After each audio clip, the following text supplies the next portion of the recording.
एक बार फिर मसीह यीशु ने झील तट पर शिक्षा देना प्रारंभ किया। ऐसी बड़ी भीड़ उनके आसपास इकट्ठी हो गई कि उन्हें झील तट पर लगी एक नाव में जाकर बैठना पड़ा और भीड़ झील तट पर खड़ी रही। वो अनेक विषयों को दृष्टांतों के माध्यम से स्पष्ट करने लगे। शिक्षा देते हुए उन्होंने कहा, ध्यानपूर्वक सुनो। एक बीज बोने वाले ने बीज बोना शुरू किया। इस प्रक्रिया में कुछ बीज मार्ग के किनारे जा गिरे, जिन्हें पक्षियों ने आकर चुग लिया। कुछ बीज पथरीली भूमि पर गिरे, वहां मिट्टी काफी न थी। वे जल्द ही अंकुरित हो गए क्योंकि मिट्टी गहरी न थी। सूर्य निकलने पर उसकी गर्मी में वो झुलस गए तथा जड़ न पकड़ने के कारण मुरझा गए। कुछ अन्य बीज कंटीली झाड़ियों में गिरे और कंटीली झाड़ियों ने उन्हें दबा दिया और उनसे कोई फल उत्पन्न न हुआ। कुछ अन्य बीज अच्छी भूमि पर जा गिरे, अंकुरित हो बड़े हुए तथा उनमें 30 गुना, 60 गुना तथा 100 गुना फसल हुई।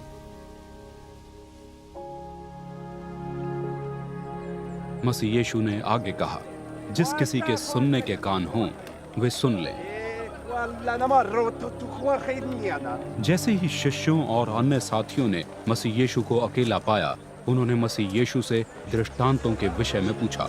मसीह यीशु ने उनसे कहा, तुम्हें तो परमेश्वर के राज्य का भेद सौंपा गया है, किंतु अन्यों को सब कुछ दृष्टांतों के माध्यम से समझाया जाता है, क्योंकि वे देखते तो हैं किंतु उन्हें कुछ दिखता नहीं। वे सुनते तो हैं किंतु कुछ समझ नहीं पाते। ऐसा ना हो वे मेरे पास लौट आते और क्षमा प्राप्त कर लेते। तब मसीह यीशु ने उनसे प्रश्न किया, क्या ये दृष्टांत तुम्हारी समझ में नहीं आया?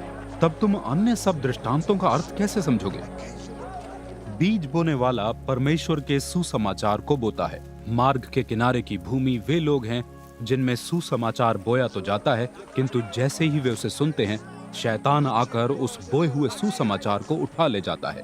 इसी प्रकार पथरीली भूमि वे लोग हैं जिनमें सुसमाचार बोया जाता है और वे इसे तुरंत खुशी से अपना लेते हैं। उनमें स्थायी जड़ें तो होती नहीं, इसलिए जब सुसमाचार के कारण उन पर कष्ट और अत्याचारों का प्रहार होता है, वे शीघ्र ही पीछे हट जाते हैं। अन्य लोग उस भूमि के समान हैं जहां सुसमाचार कांटों के बीच बोया जाता है। वे सुसमाचार को सुनते हैं।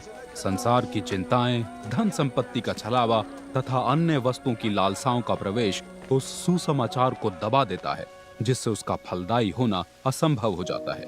अन्य लोग उस बीज के समान हैं जो उत्तम भूमि में बोया जाता है। वे सुसमाचार सुनते हैं, उसे ग्रहण करते हैं तथा उनमें फल आता है 30 गुना, 60 गुना तथा 100 गुना।